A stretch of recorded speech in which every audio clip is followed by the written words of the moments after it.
Ayan po, magandang araw po sa lahat. Ito po yung aking tinanim na malunggay after 3 weeks. Ayan na po. Ayan o. Meron na po siyang talbos. Ayan o.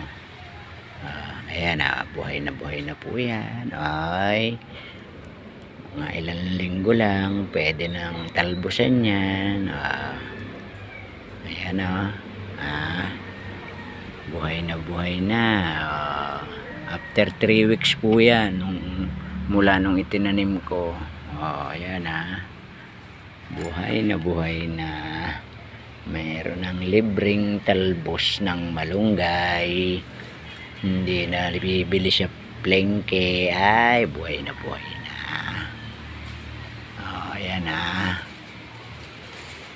wag lang madadali nung aming kabir yun. Kaykay ng kaykay yung aming kabir na manok. Ayun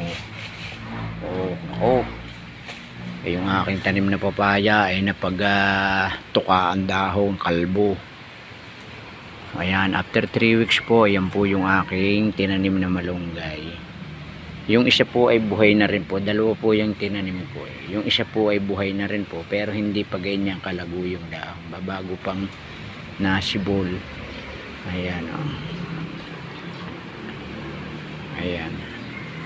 Pero buhay na rin po yung isa. Kaya lang po hindi pa malago ang dahon. Okay, yun lang guys. Update lang po sa aking tanim na malunggay.